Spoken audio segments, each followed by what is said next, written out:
Hey there, Byron here with Affinity Solutions, and I wanted to finally get you that video that everyone's been waiting for, the Bugout bushcraft video from Nick. So let's send it to Nick in Montana, who's currently going to give us what he's looking for the class, ways to kind of prepare the best. Alright, let's go to Nick. Hey guys, Nick Mathias here. I'm sitting in the Bitterroot Mountain Valley out here in western Montana. Came out here to do a quick hike and also give you guys the gearless video for the Bugout bushcraft coming up in May. I'll be one of the instructors, so I'm just going to run over quickly everything you're going to need. Also, this checklist you can find on Sierra Trading Post. If you Google it, just Google backpacking checklist and most of the items will be on here. So if you have any questions, feel free to give me a text or an email and I'll put that in the video. So by all means, don't freak out if you don't know something or don't understand something. Let me know. I'll walk you through it. I'll let you know what you need to get, and if I trust it, then I know that it'll work out good for you guys. So we're going to start out with, and excuse me for a second, I have to check my notes so I don't forget something. It was a 2 or 3 hour hike out here. So, alright. First things first, the backpack. This here is a 55-liter pack, and you don't need any bigger than this. The backpacks are going to go by liters, and 55 is the biggest you're going to need. Your best bet is to get everything for the class and then buy the backpack that you need. So get all of your gear laid out, go look for a backpack that will fit all the stuff. So you don't need any bigger than a 55. I'm telling you, the bigger you get, the more weight you got to carry.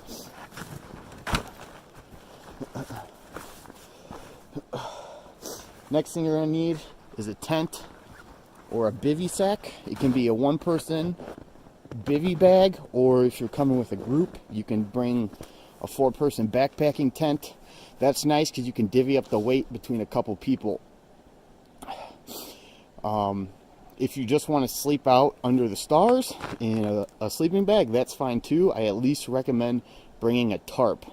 If you get rain, you're going to have the most miserable night of your life. Okay? So, for that tent, you're going to need some type of tent footprint. Whether that's, sorry, got some crazy ice fall back here on this this waterfall, this frozen waterfall I want to try to climb. The footprint for your tent can be a tarp. It can be something that comes with the tent. A lot of the tents worth buying don't come with a footprint. So you can get by with just a cheap tarp. You can go to the store, find a sheet of Tyvek, and cut that up the size you need. You don't need anything crazy. You can even just use like a 5 or 7 mil drop sheet that they use for painting, the plastic ones. That'll work great too. Your sleeping bag, I would recommend at least getting a 40-degree bag. Why is that? Because one, you can use it more than just this class. It'll probably be in the 60s to 80 degrees range. Not quite sure yet, but that's where it averages. But it could get colder at night. So I'd recommend getting a 40-degree bag and then get yourself a liner for that bag, a fleece liner. Couple things with that. One, if it's warm out and you don't need the 40-degree bag, you can just use the liner. Two, it makes sleeping in a sleeping bag much more comfortable. You're basically sleeping in a plastic, a plastic bag. Putting that fleece liner in there makes it much more comfortable. And then also, if it gets below 40 degrees, which it shouldn't, but in the future, if you do winter camping or something like that, that fleece liner will usually give you anywhere from 5 to 20 degrees more protection on your sleeping bag than what you would with just the sleeping bag. You're going to want a compression sack for all that. In theory, you don't need it, but if you put that sleeping bag in here without a compression sack, it's going to take up most of your pack. So run to your REI, order one off Amazon, just a compression sack that will compress your sleeping bag down, and you can put your clothes in it too. You can get as big as you want.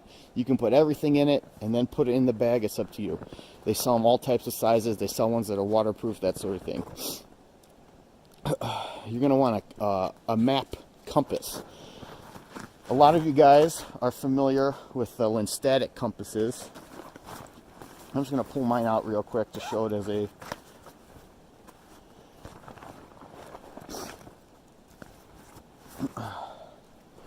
This is what a map compass is. Looks like that. It has a base plate that you put on the map to read it. Here's your bezel. This one has a sighting mirror in it. You don't need that. It's just an added benefit. If you want to get it, great. We'll go over how to use it.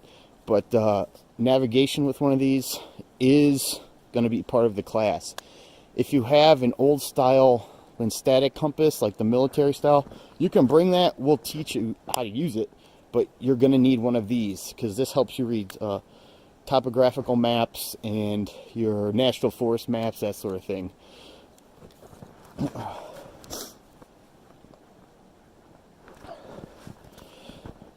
Let's see here.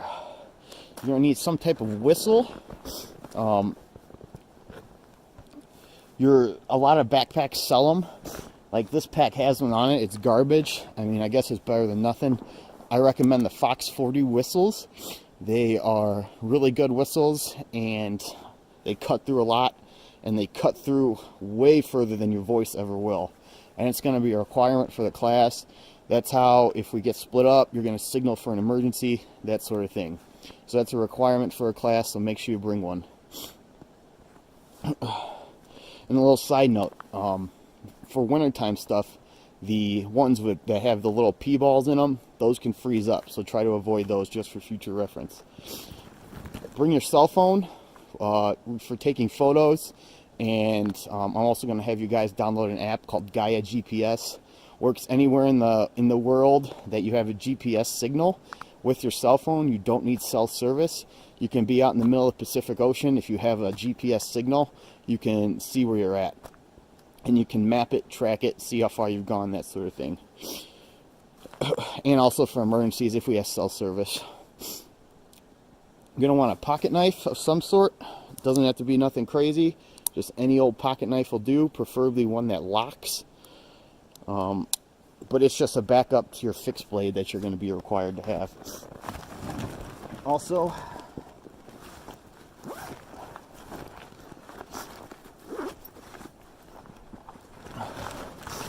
going to recommend a multi-tool. You can bring as big of a multi-tool as you want, or as small of one. This is a Gerber clutch. This one works great for me. A full-size multi-tool is not going to be required for the class. But you should at least bring a small one. This is going to help you cut wire for traps, do repairs on your tent, do repairs on your other gear, that sort of thing.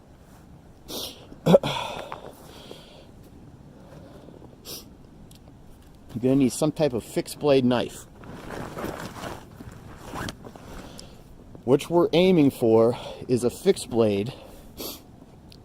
The type of grind, the type of steel, the type of everything is your choice. What you should get is a fixed blade between 5 to 7 inches. This one's an Ontario knife, Blackbird SK5. Amazing knife, my favorite wilderness knife. That's my requirement, and that's a lot of people's requirement for a fixed blade. You can go bigger. Just note you're not going to be able to do the small little tasks that we're going to do for bushcrafting stuff. You can go smaller, but just know you're not going to be able to do the chopping and the heavier stuff we're going to demand of our blades. If you want to bring two, if you have like a chopper or a hatchet or something you want to bring, that's fine. Just know that ounces equal pounds and pounds equal pain. Everything you bring out is just more that's gonna weigh on you the further we go. And don't bring two knives, one really small one and one really big one. I've seen that before, where you have a knife that can do a lot of chopping, you have a knife that can do a lot of fine tasks, but you don't have anything that's in the middle. So either do a really small fixed blade in one of these, or a really big fixed blade and something like this. So this is just in a sheath I made for it with a fire steel. You are going to need some type of fire steel. Anyone will do, but any type of magnesium starter, any waterproof fire starter that you strike with a metal object will suffice. If you have any questions, feel free to let me know. I'll go over anything. The 99-cent ones at Walmart even work pretty decent. You're going to want some stormproof matches.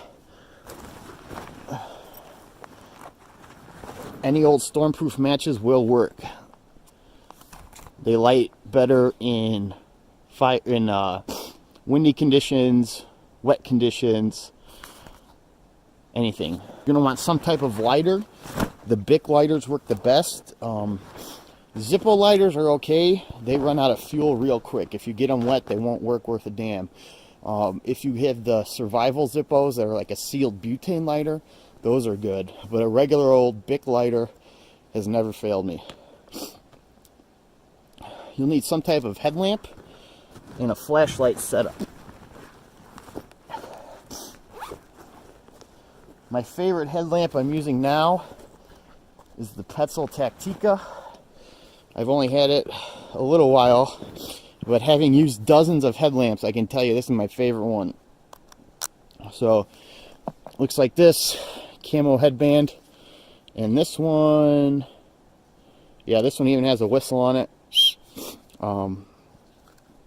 But it has a red lens also for navigating at night, so you don't lose your night vision or doing tasks at night.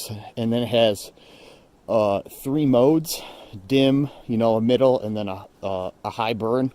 And when this is on dim, it will last longer than you will on the trail with the batteries. So that's a good one to get. They're pretty cheap, like 30 bucks on Amazon. But any headlamp will do. Try and stay away from any ones that take the button batteries, like the 2032s. They don't do well in the extreme, the colder heat. Try to get something with AAAs or AA's and put lithium batteries in them, and then you'll be good to go. Also, you're going to want some type of handheld light. It can be a $20 stream light. It can be a $400 Surefire. It doesn't really matter. Just you want some type of handheld light. And then you should have a third backup, and that can just be the light on your cell phone. It can be a 50-cent keychain light, just something. I always recommend 3 forms of light. You want to bring water. How much you bring is going to be up to you. I'm going to tell you guys I'm bringing 2 to 3 liters depending on how hot it's going to be. We're also going to have water filters. We'll get into that in a second. So 2 to 3 liters of water is what I'm going to be carrying. You can carry them any way you want, in a canteen, in a camelback, whatever you want. My system, starting to freeze up, is a smart water bottle. I usually use 2 of these. These threadings are compatible with my water filter, and I'll show you guys here in a second. I just use regular old smart water bottles. They're pretty durable, and you can cut the tops off them in an emergency, make a water filter out of them. They work great, a lot of uses. But again, you can use whatever you want, just make sure you bring enough water. You're going to want some type of snack on the trail: energy bars, protein bars, beef jerky, trail mix, whatever you prefer. What I use, and my girlfriend Carly is a brand ambassador for Pro Bar. But this stuff's great. I love it. They have all types of stuff, whatever you enjoy. Little organic bites, protein bars, just tubes of chocolate and peanut butter that are just awesome. So something quick you can eat and, you know, get something in your system. And I got a lot here because this is kind of like an emergency food source for me too. So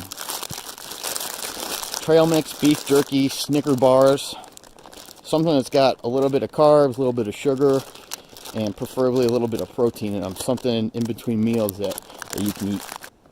You're going to want sunscreen and bug spray. You'll have the worst time of your life if you don't bring sunscreen and bug spray, and you need either of them. So I'm sure you could borrow some, but just bring some of your own to get in a good habit of, you know, just carrying your own stuff in your bug out bag. Also bring some type of paper and a pencil, or a weatherproof pen that writes in the rain, writes in wet environments, that sort of thing. I recommend the Write in the Rain brand stuff. This one is so worn you can't even see the logo, but that's what I use. Amazing notebooks. Never had an issue with them. I've washed these in the washing machine on accident and they come out perfect. So that's a good option, because you're going to be taking some notes, and I don't want you to have an 88-cent notepad from Walgreens that gets, you know, wet and now you don't have your notes no more. So get one of these and get yourself either a couple good heavy-duty mechanical pencils or a weatherproof pen. You're going to want to bring some type of toilet paper and some type of digging tool. Number 2 doesn't stop just because you go out in the woods. So bring a little bit of toilet paper. You can go to the store, buy it in a roll that they sell for backpacking, but you don't need that. Just get your regular old toilet paper, put it in a Ziploc bag, and take it with you. And some type of digging tool. You can use a stick. You can use a knife if you feel like it. It'll dull your knife out, but like if you have a Kydex sheath, you can put your knife in it, use it as a digging tool. Or they sell like little trowels for a couple bucks on Amazon that are like an ounce and don't take up any space or weight. Or you can just rely on using a stick. It's up to you. But in case you got to dig a hole to go, we need that set up. And that's not necessarily for bug out, but that's just common courtesy and National Forest rules for being out on the trail. Toothbrush and toothpaste, if you want to do that, I would recommend it. At least prepare on brushing your teeth once out there. A microfiber towel, something long enough like that, at least from the top of your head to your waist or your knee, in case you need to dry off, you get wet or something. And a washcloth if you feel like you need to rinse off. The better option is some type of shower wipe. They sell them everywhere. You can go online and buy them. Just a shower wipe designed for taking the nastiness off you and make you feel better. Clothing, very important. So what you wear is going to be up to you. I will say stay away from cotton and bring layers. Typically, depending on how hot or warm it is, like right now in the cold, I have a tight fitting base layer of a synthetic that is for my legs and my top, and then I have a mid layer in my bag. I don't need it right now because I've been hiking for several miles and got pretty warm, and my phone's actually sitting on my fleece. That is also for your pants and your top. And then you need some type of shirt. It can just be a regular hiking shirt, a work shirt, just something that's not cotton. It can be wool, synthetic, whatever you want. I recommend Columbia.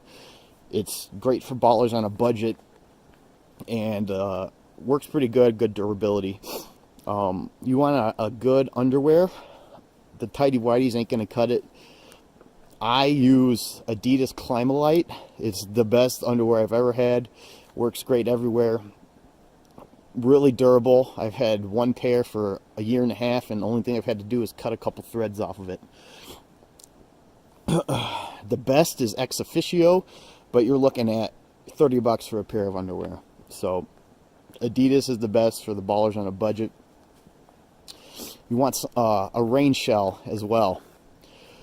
So you're going to want some type of waterproof shell for your top, a rain jacket, a good quality rain jacket, and it's not a requirement, but you'll probably want something for your legs, some rain pants.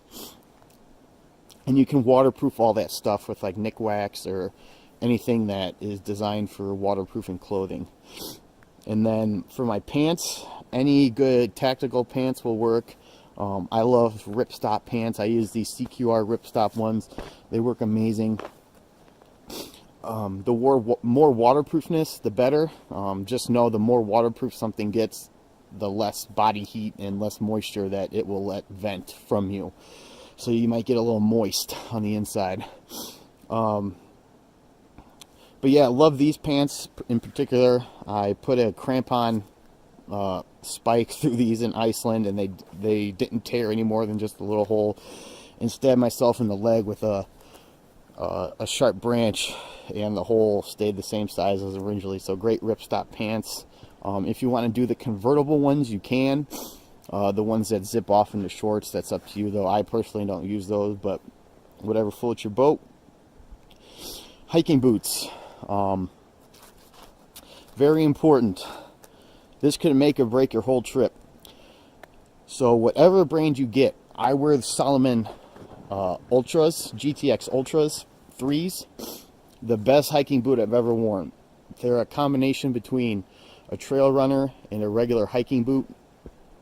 And Salomon's just my favorite brand. You can get any brand you want, Merrell, literally anything. Just make sure it's a good quality boot.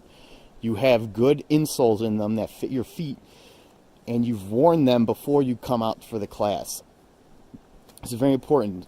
You need to put a bunch of miles on your boot before you come out here. So wear them to work, wear them walking outside your house, wear them down the street in your subdivision, but try and get out on a trail with them to see how they feel on rocks, dirt, that sort of thing. Bring some type of sandal.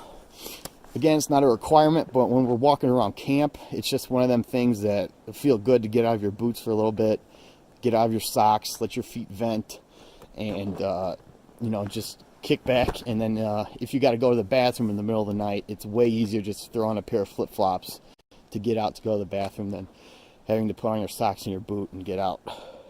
It'll be warm, so the layers aren't that important. Just you might just end up wearing a t-shirt, like a wool t-shirt or a synthetic t-shirt and a pair of pants. That works too. Just be prepared for cold weather and be prepared for rainy weather just in case. So you're going to want to bring a pair of gloves, good pair of work gloves, like mechanics gloves or like a leather palm, you know, work glove or something.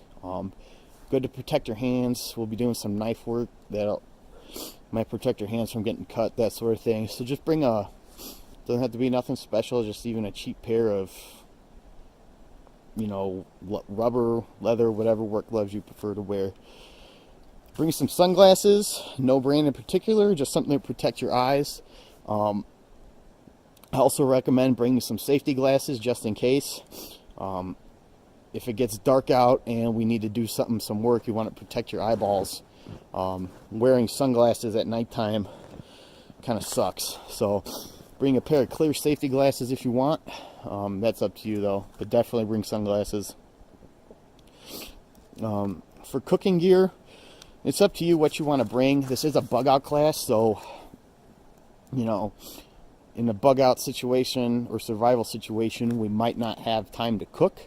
So, you know, your snacks, the things you find on the trail to eat, that's going to be your main source of food in a real life scenario.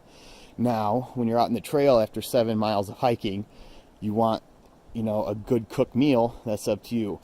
So if you have any questions on a cook setup, just email me and I'll send them to you. We might even do some type of group meal thing at the end where everyone pitches in some form of ingredient and cook necessity to make a nice meal at the end of the day. Part of this will be your water filter. I personally use the Sawyer brand of water filters. They're my favorite ones. This is the, if I don't fall, this is the Sawyer Mini. Any brand Sawyer water filter works great.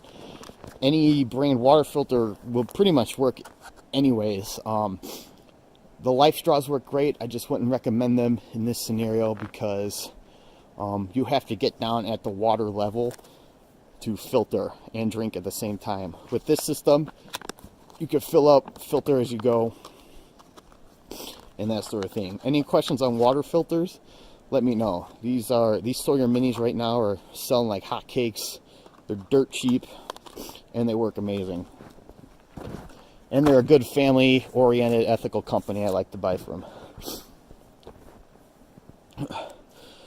With that, if you get tired of water, want to bring some drink mixes, you know, like the Kool-Aid mix or the tea mix or anything that goes into your water bottles, those work great. You don't need that many of them, because I assure you, if you're tired and thirsty enough, regular old clean water will work great. You're going to need some type of bear bag or a canister. A bear bag is the cheapest route to go. Some type of bag that you can hang from a tree. And also, a canister is probably a better option that you can hang from a tree, but they're a lot more expensive. So just something you can hang up in a tree away from predators to keep your food safe. For emergency gear, your first aid and trauma kits. So whatever you have, you can bring anything you want. Just remember your weight and size constraints in your pack. We'll have 3 medical professionals with the group, so you don't have to worry about that. A lot of experience between all of us, so don't feel like you have to bring the whole stuff to support yourself. If you want to bring some stuff, we're going to train on a few things, but just a small first aid kit and your small trauma kit will suffice for you. So bring an emergency blanket or a emergency bivy.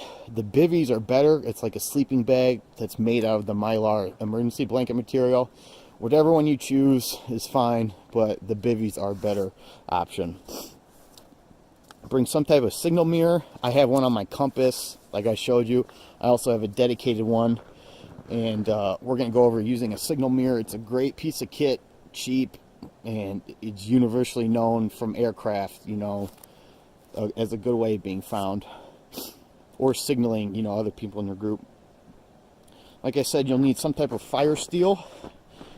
If you have something already, don't go out looking for anything. We're going to go over it. If you have any questions, let me know. The 99-cent magnesium steels from Walmart will even suffice. You'll need 100 feet of paracord. The color, the brand, whatever you have will work. Just you need 100 feet of it. Need some type of folding saw. Just a regular old folding saw. You can get them anywhere. Doesn't have to be anything expensive or crazy, but we'll be doing a little bit of cutting. In theory, you don't need one, but it will make a lot of the jobs much easier to do.